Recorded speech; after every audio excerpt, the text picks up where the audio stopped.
Supreme Personality Godhead Krishna and stop this repeated cycle of birth and death. And the most effective means of doing that is distributing these books. And by doing so, people can change right away.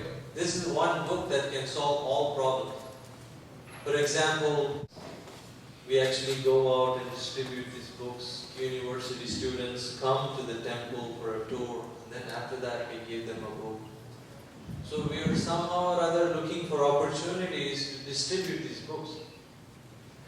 And if you are busy, you don't have the time to go on the street to sell books, you could at least sponsor some of these books and we can distribute on your behalf.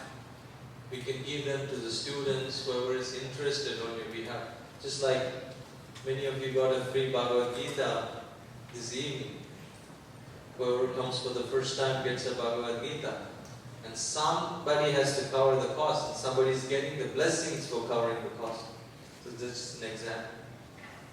So similarly, we can all participate. Participate in Rath Yatra, participate in book distribution, temple service. So many things we can do. Very easy. Like this 5-year-old boy standing with the garland in that picture, Prahlad Maharaj. He said, it's a hard work to go to hell. You have to do all kinds of abominable activities to go to hell, but to go back to the Supreme is very easy. You just have to do some devotional service. So that opportunity is provided in all ISKCON temples. That's what Prabhupada had in mind when he started the temple. Temple is not a place you go like once a year, once a month, put some coins and you talk all nonsense and become like a social gathering. It's not the point of the temple.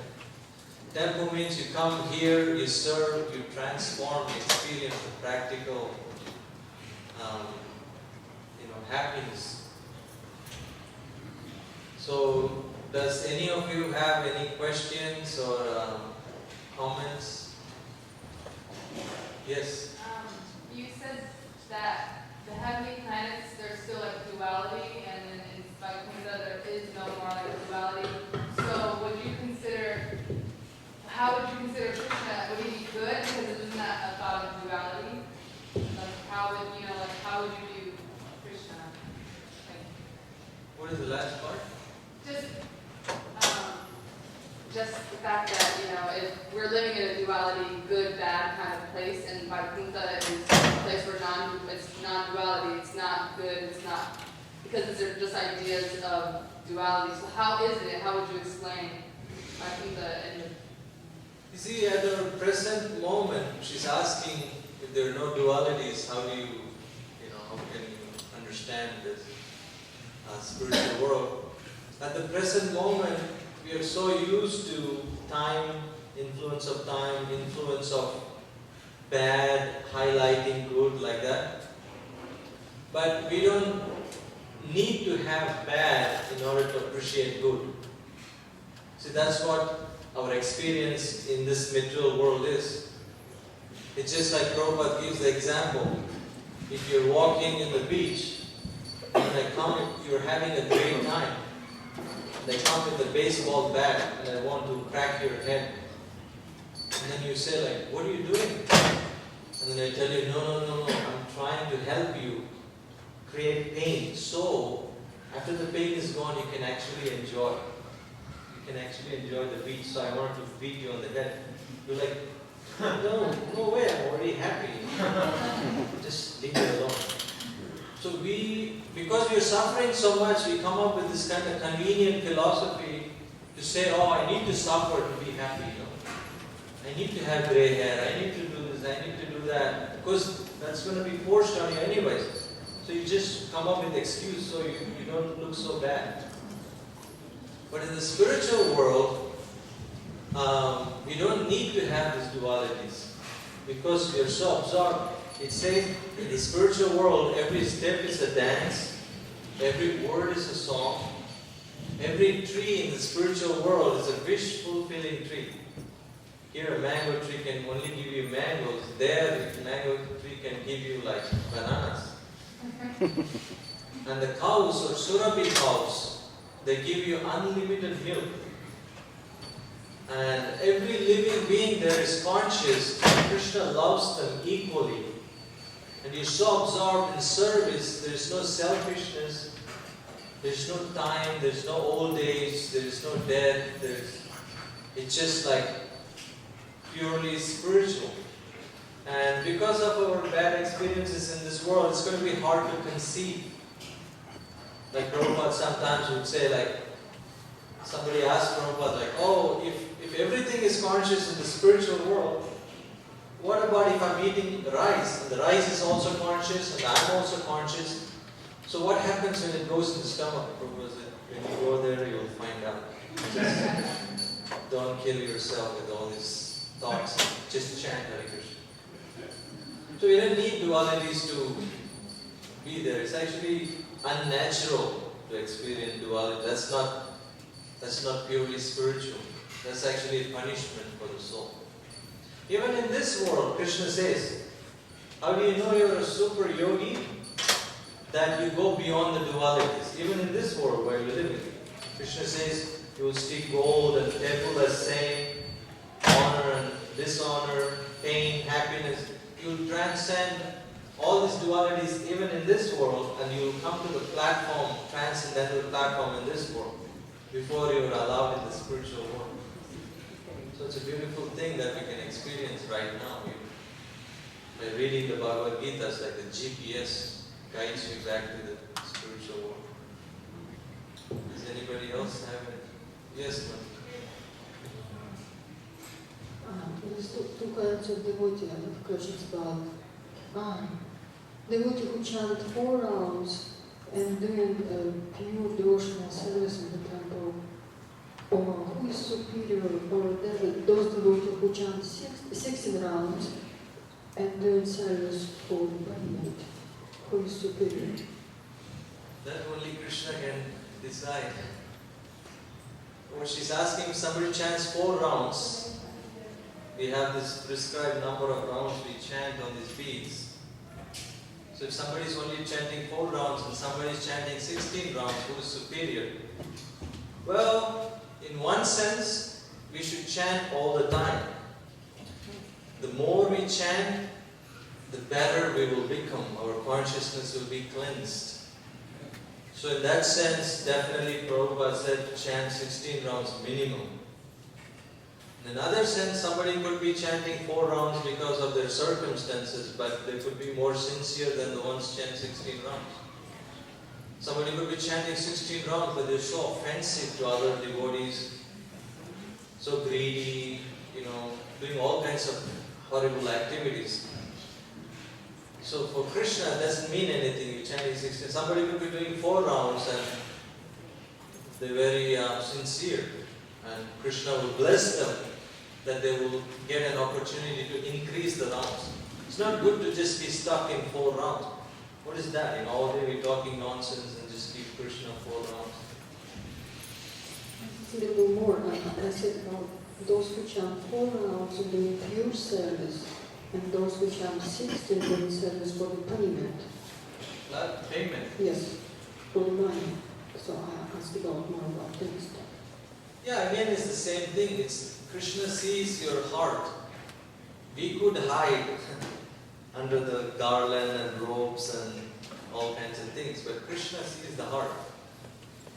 So it's up to Krishna, up to the devotee, but it's best somebody chants 16 rounds and do devotional service as much as possible without expecting anything in return. That's the highest standard. But if somebody is chanting 16 rounds, they may need some income, they may have family, so they're getting payment. Nothing wrong with that. Because we have to be practical, we have to live in this world, and it costs money to live in big cities. So some people get some money in return for service. It's okay. One question. It's about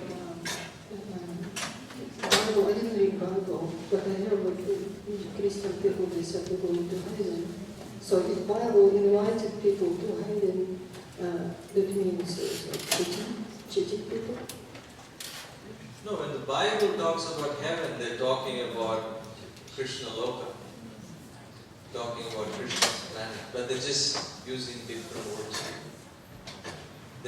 At least when Christ was referring to the heaven, he was referring to his father, Krishna, being there. And he said, I will take you to my father, the Supreme Personality Godhead who resides in heaven. So he was referring to the spiritual world, not the heaven that the angels reside, the demigods reside. So in Vedic terms, we are very clear. Heaven means, Satya Loka, this Loka like this. But for spiritual world, we say Vaikuntha, but they don't have a clear definition. But they're actually referring to the spiritual world. But from where did the interpretation that heaven is in Krishna Loka? Who gave that interpretation? It's not who gave. You can see from the teachings of Christ, he's not talking about heavenly planets. Christ is not saying, come to heaven, you will have long life and lots of sex and somaras and these kind of things. Christ is saying, my Father in heaven, you come to me, you chant the holy names of my Father, you come to me, I will take you there. So it's obvious he's not talking about the heavenly planets. So it's not interpretation, it's clear as Prabhupada's words. Prabhupada would say, somebody said, what about Jesus Christ? Prabhupada said, what about Jesus Christ? Why don't you become like him? 100% pure lover of God. So it's clear what he's talking about. Any quick things? Last questions? Adam Prabhu. Thank you for the class, Prabhu. My question is, why do you have fear of death? Why do we have fear of death? Because the soul never dies. The soul is eternal, and he wants to be eternal. So the body is made of flesh and bone and all these things, so it can get destroyed. So Prabhupada says it's an incompatible situation, a spirit soul inside this machine that could be destroyed, so we're always in anxiety. Because we are in a foreign place, the material world is a foreign place. It's just like us, if we go for swimming in the ocean or something, we have some kind of fear because we don't belong in the water. Or when you're flying airplane, you little turbulence, you get nervous because you don't belong in the air. So as soon as you go somewhere that you don't belong to, immediately you become in anxiety. So we have come to this world of death, and we are identifying ourselves with this machine, matter, that could be destroyed. So we are always in anxiety, when it's going to come, when it's going to come. Because this is our vehicle, this is our instrument for enjoying. So we don't want that taken away. Especially the ones that have no knowledge, they suffer more with the fear of death. But one who has knowledge of the Supreme, is engaged in the devotional service of Krishna, he thinks death means my Lord is saying, okay, that's enough time in the material world, you come back to me. In other words, a spiritual person, he says, one day closer to Krishna. But a materialist, because they have no knowledge and they talk so much nonsense, but the back of the mind, they know death is coming any moment, so they're always in anxiety. Like they say, there are no atheists in the foxholes. So we have to chant Hare Krishna, read the books, and prepare for the next destination. Just like a landlord, if he gives you warning, okay, you have to move out in 2 weeks. If you're smart, you start looking for the next apartment. You're not painting the wall and changing the carpet and gardening and like this. No, you don't have time. Similarly, if we prepare our next apartment in Krishna Loka, then we know it's inevitable we're going to die, but at least we know where we're going. We are in ignorance, then there's so much anxiety.